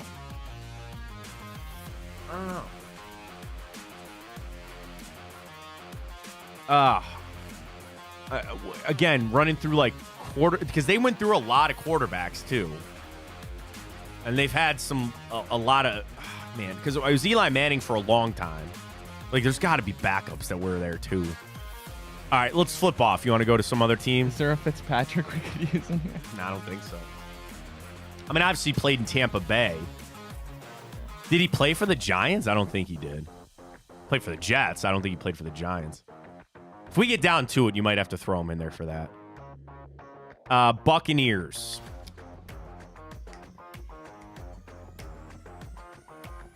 Because we need all three down there for the Buccaneers now.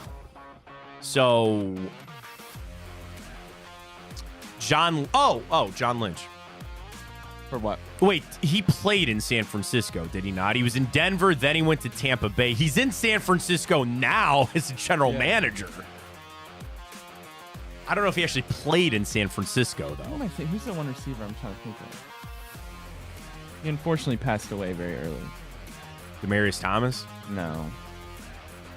Vincent Jackson. Oh, Vincent Jackson. Oh, yeah, that was pretty... did he not play for the Eagles? I know he played for the Bucs. Deshaun Jackson did. Where's Deshaun Jackson? He played for the Bucs. Did he? I think he did. Did he? I kind of believe I think he did.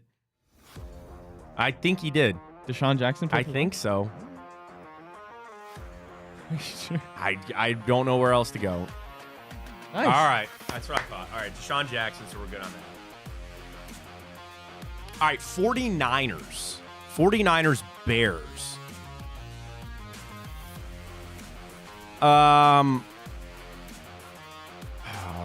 Jay Cutler, no.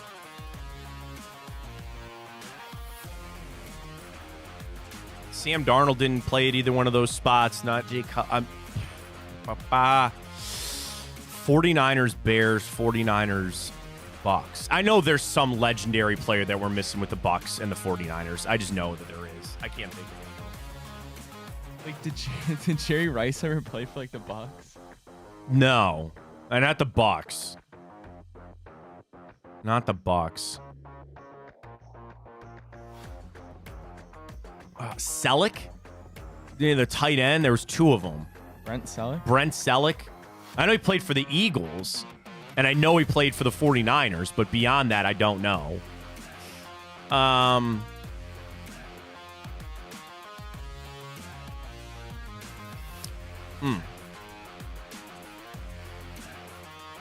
do you think of quarterbacks that they've drafted? So like, let's just. Didn't Blaine Gabbert?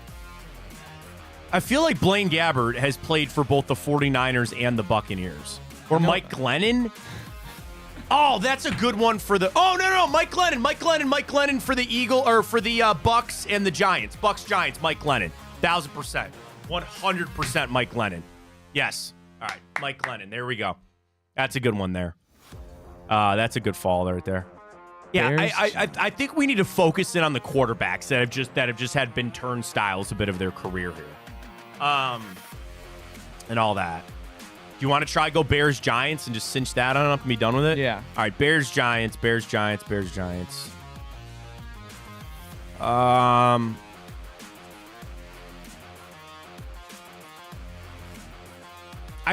There's something stuck in my craw about a running back. Not Ahmad Bradshaw.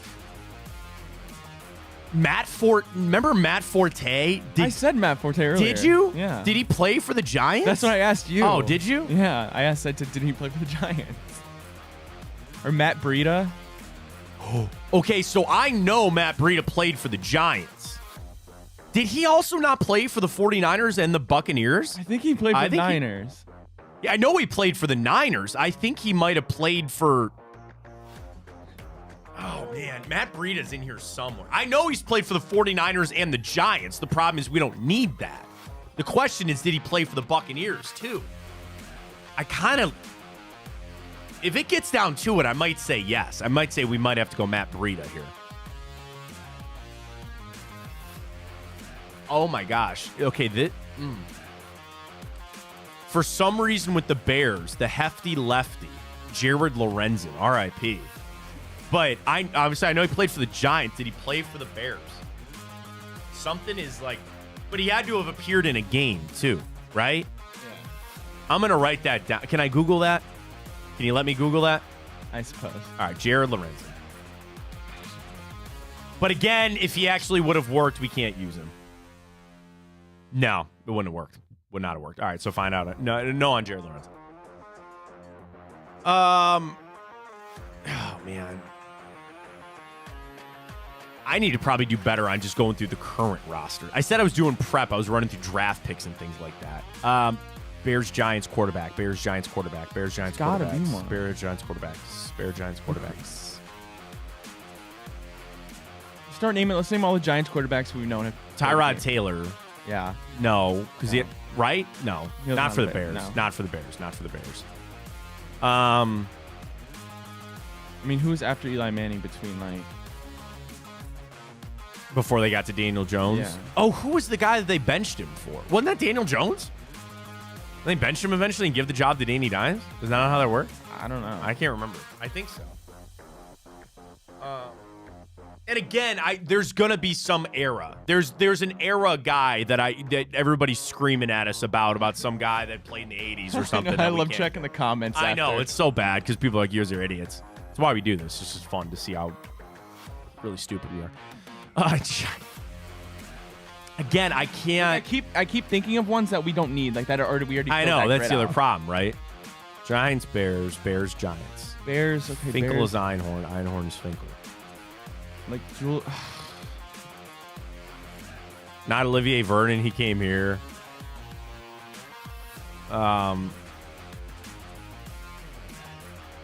Safety. Oh my God, this is so hard. There's got to be a lineman too. It's just so hard. The running backs. All right, do we need to get off Giants, Bears, and go over to the 49ers, work on them? Maybe. All right, let's work on the 49ers then. So the 49ers, the one we should really start with them and just start ripping, Alex Smith, no. Obviously not Jimmy Garoppolo. Trey Lance, no. Trey Lance, no. Elijah Mitchell has usually been a little bit of a cheat sheet with this.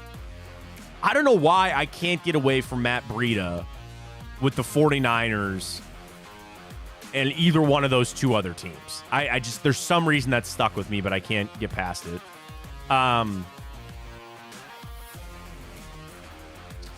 Defensively, God, so bad.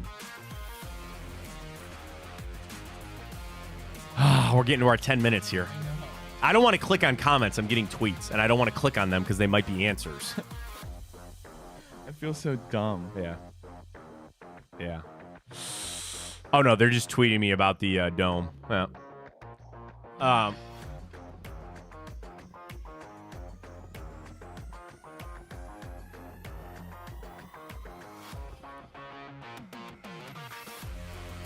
Keyshawn played for the Bucks. Did he ever? I don't think so. Uh-oh. There's got to be another wide receiver. There's got to be some Bears wide receivers that I'm not thinking of. DJ Moore, no. Darnell Mooney. I only know like current people in the NFL. Yeah. I mean, we should be able to do this off of current people too. Yeah, but all right, we might have to just pull a ripcord here on one of these. Matt Breida. Yeah, but for which one? So we know he played for New York. Well, I know we played in San Francisco too. Yeah. Okay, so then The question is, did he ever play in Chicago? I think I would say I'd be more confident he played in Chicago than Tampa Bay for sure. Okay, go for it. I don't know though. But the thing is, do we use him for the Giants and the Bears and get that cinched up because we're really struggling with the Giants and the Bears? It's going to be wrong. That's fine. Click it. Yep, Yeah. that's fine. Tried for the other one. Which one again? That one, yeah.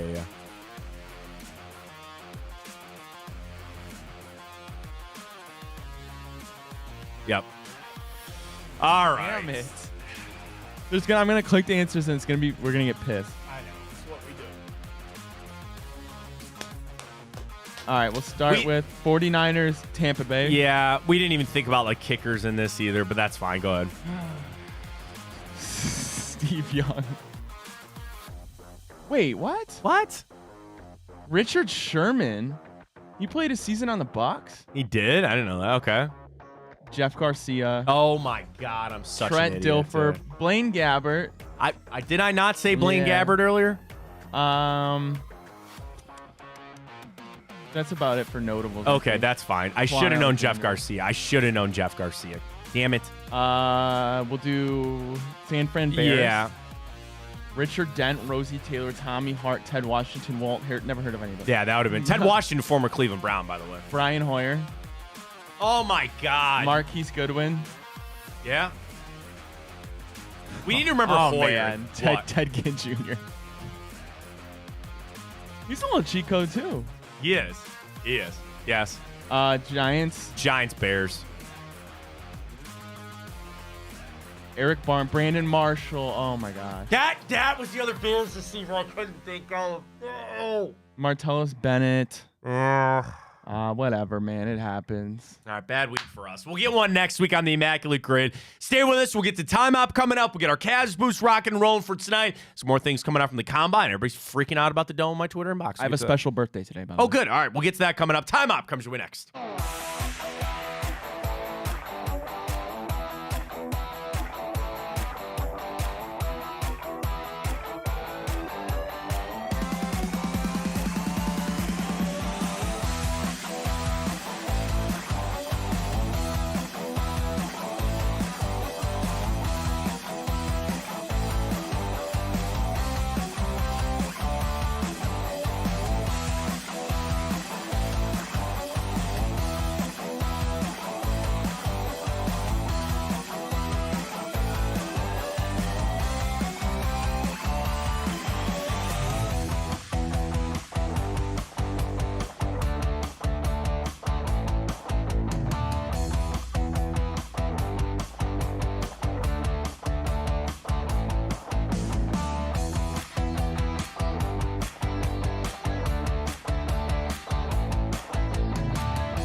All right, let's jump into it. I thought when you muted words on Twitter, you didn't have to see those things anymore. I think that's the point.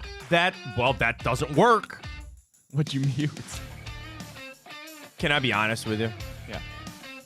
Bianca Sensori. I don't care to see her ass hanging out anymore. TMZ, which is that Kanye West girl? Yeah.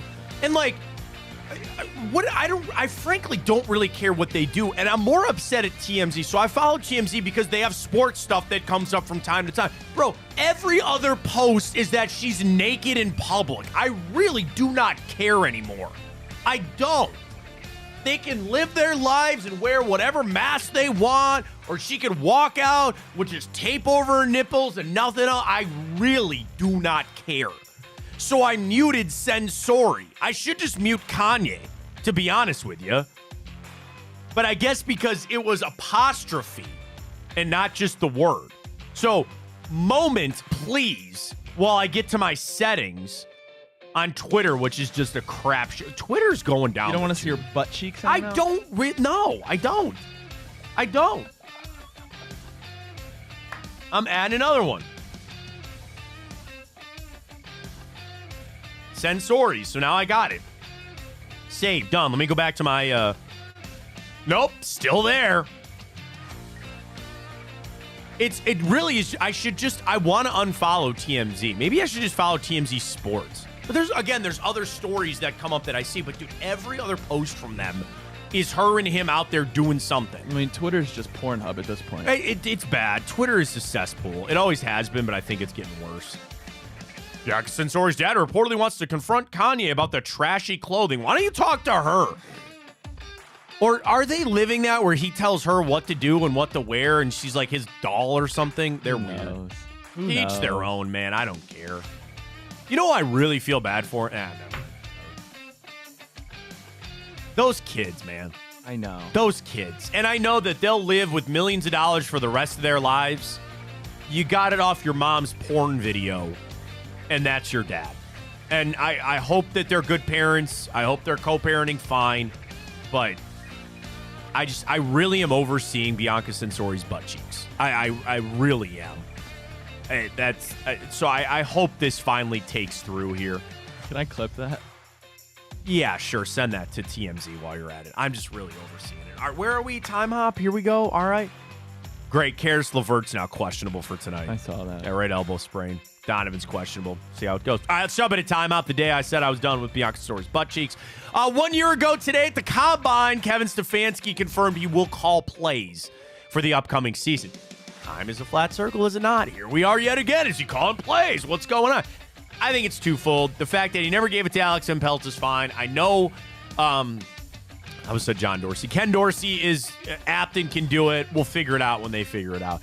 Also 1 year ago today, NFL groundskeeper George the Sodfather Toma did an interview, admitted he probably overwatered the field. Do you remember the Super Bowl last year? Guys were slipping everywhere. The field was just absolute crap. Utter crap. And everybody freaked out. This guy had been doing it for 40 years. They go, maybe it's time for him to retire. And then what happened this year? They said he wasn't even there. Didn't even show up. I get it. It's millions of dollars. It's an important thing. Time for a little turnover there, man. Time for a little turnover. So he did that interview. 3 years ago today, it was announced J.J. Watt was signing with Arizona, ending Watt Watch here in Cleveland. God, could you imagine if J.J. Watt would have played a little bit with Myles Garrett? It's kind of annoying, though. What about? He's just like him. I don't know. J.J. Watt in general? Yeah. You're not a fan? No. It doesn't really bother me. I don't know. His brother bothers me more than anything because he just sacks my quarterback all the time. Best brother duo in all of sports? Bo and Josh Naylor. All right. Do that. Sure. See how that goes. This day, 2019, the NFL Combine, where we were introduced to who? DK Metcalf. 27 bench reps and running the 40 the way he is a physical specimen. There with DK Metcalf. He's a little. He got nothing going on. This day, 2018, a Peter Schrager, NFL.com mock. Browns take Darnold at 1. We trade the 4th pick to the Arizona Cardinals, who take Josh Allen. We then trade back to 15 and take Christian Kirk, wide receiver. Baker would go 17 to the Chargers, and Lamar Jackson would go to the New Orleans Saints in the first round. How would you have done with Darnold and Christian Kirk in the first round instead of Denzel and Baker? I'd be right back to the number 1 pick. There would be at. This day, 2017, Adam Schefter said the Patriots are not expected to trade Jimmy Garoppolo in the offseason. He would actually get traded at the trade deadline that year. We got Garoppolo's only, 4 teams? New England, San Fran, and Oakland. The Raiders. Is it anywhere else? No. 3.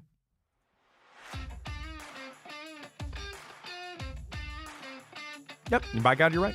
I'm going to start studying this weekend for the Immaculate Grid. We got to get better on it. This day, 2017 as well, Josh Gordon reportedly applied for reinstatement, eventually would come back to the Browns.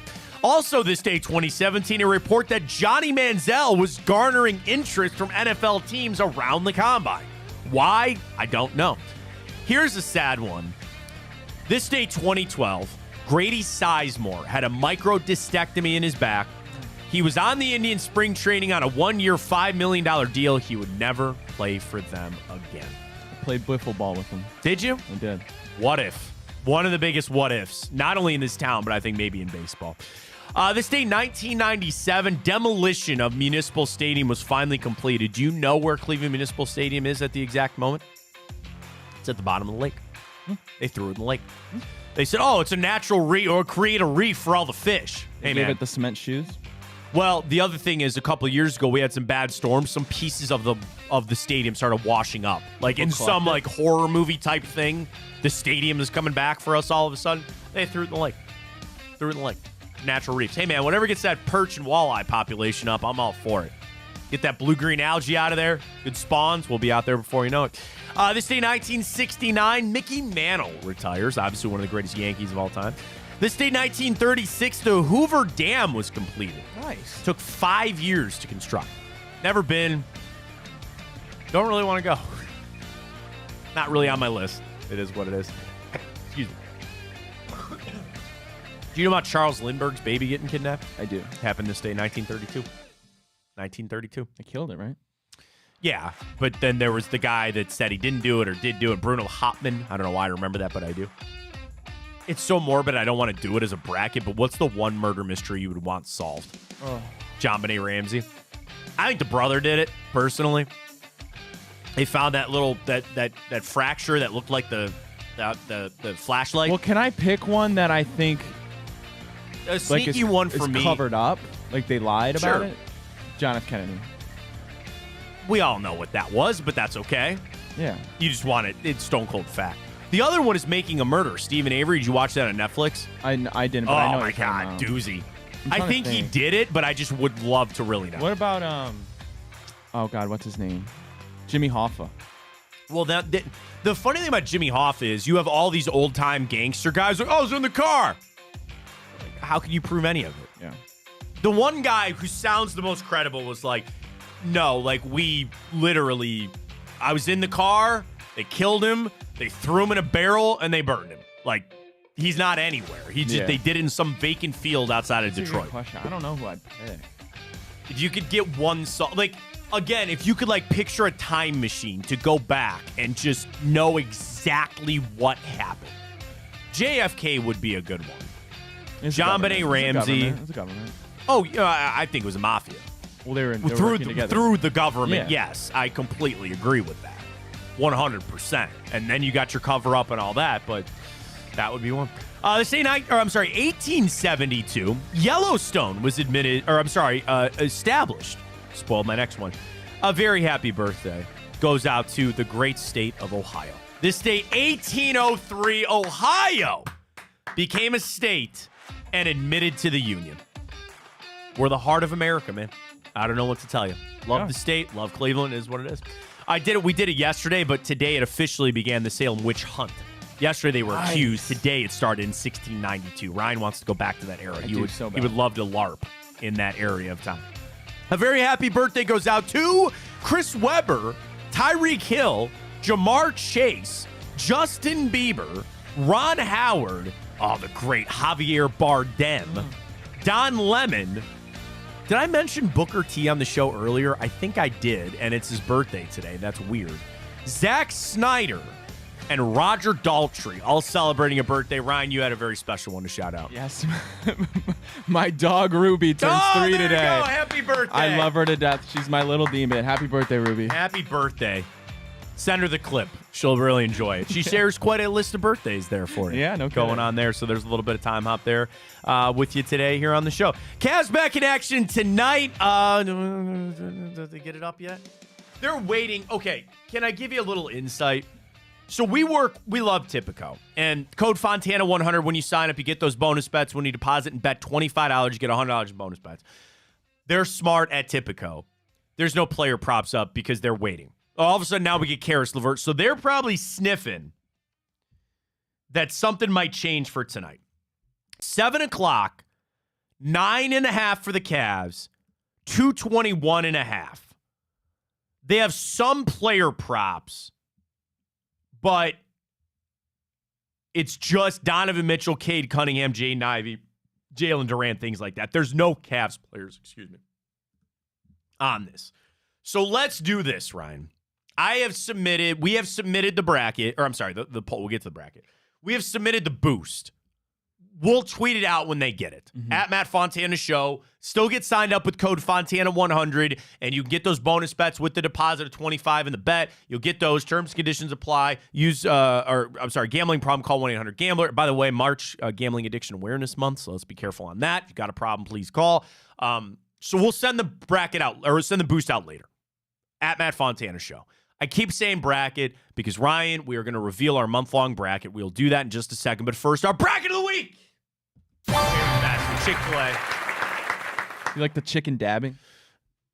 It's pretty good. Just had Chick-fil-A this week. I do love it. Arby's, McDonald's, and Wendy's were all in the finals, if I'm not mistaken, right? They all go now. No, it was Chipotle made it. Chipotle, Wendy's, Swenson's. Oh. I guess I was casting what I wanted it to be. Chick-fil-A is so very, very good. It is delicious. It is amazing. All right, Ryan, and here's what I want you to do. I want you to clip this because we're going to send it out as our big announcement here on the show of our month-long big play bracket.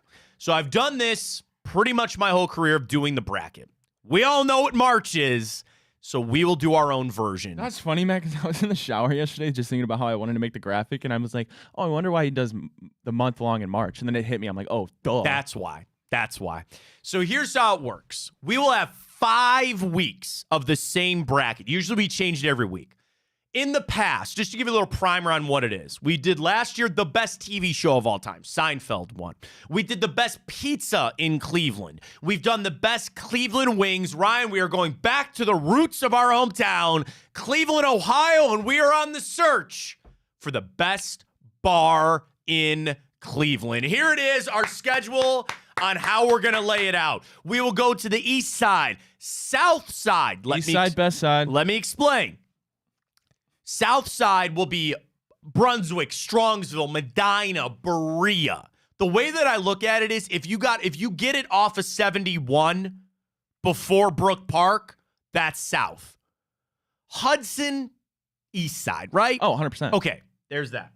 So we're going to try to, and this is why I wanted to do those two back to back, because I feel like whatever doesn't make it on the east side probably would go south side. I think if the west side is pretty easy on knowing what west side is. And then we'll do downtown Tremont. So this is not just about alcoholic beverages either. Who's got the best vibes? Who's got the best music? Who's got the best food, the best appetizers? Just your favorite bar. We're going to need a lot of help. Well, now that's why we go to the people on this. And that's why we'll take submissions throughout the whole thing, but we're really going to need you because this is all the bracket of the people. And sometimes the bars get involved. I've had that happen before as well. So we're going to start with the east side on Monday. Now, we will still solicit for answers on Monday. We don't need the brackets on Monday. So the thing is, I'd like to try to keep it to 16. I used to have to do 32, and that just got really messy. So I think it's going to have to be 16 every week. So if you want to submit for East Side, go for it. Right? And here's what I'm saying. I'm West Side, you're East Side. We both live downtown. I'm from Brunswick. We could probably do a good job of ourselves, but this is about the people. Absolutely. So we'll take your submissions already, but really starting Monday, it's our push for the month-long bracket here for the best bar in Cleveland. And again, you can qualify it however you want. They do have the best drinks or they have the best. Okay, here's where we need to. Restaurants and breweries. Because, like, when I think of a bar, I know a bar. Like, you know what a bar is. And there are ones that, again, I'm going to use you and I here to kind of be the judges on this. You know, I think of, like, on the west side, there are some, like, West Park Station is a bar. They're a restaurant. They're great. They're in. As my number one seed. I think, for example, a perfect one is a place like Wild Eagle. Wild Eagle, bar, 100%. Now, the question is, there's multiple locations. Yeah, there are. And I think it's a chain. So we'll pick them at one of them. Yeah. You know, whatever, that's fine. Probably save that for downtown. Like, okay, okay, so here's my thing on 25th. I agree. 25th, do we put Great Lakes Brewing Company in this? They're a brewery, they're a restaurant, but they're kind of a bar. You know, Nano Brew. Market, like, I'm just thinking about 20. Now, there are some that are just like stone cold lock. ABC, that's a bar. I love that place. Old Angle, that's a bar. Downtown, R.I.P. to Moriarty's. God, I miss that bar. God, do I miss that place. Flannery's. The Thirsty Parrot. Thirsty Parrot. Harry Buffalo. Is Clevelander still around? See, okay, Harry Buffalo. My gut says no. My gut says no. I think that's a restaurant. Like Panini's? That's got to be a restaurant. Same thing, restaurant. Yeah. I don't think that counts. You know? Again, is the Clevelander still?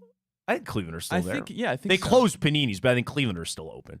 So that'll be for downtown. So we're going to have to, I'd like to come up with parameters, but I don't know them. It's just like that. When you tell us the thing for the east side, I might have to lean more on you.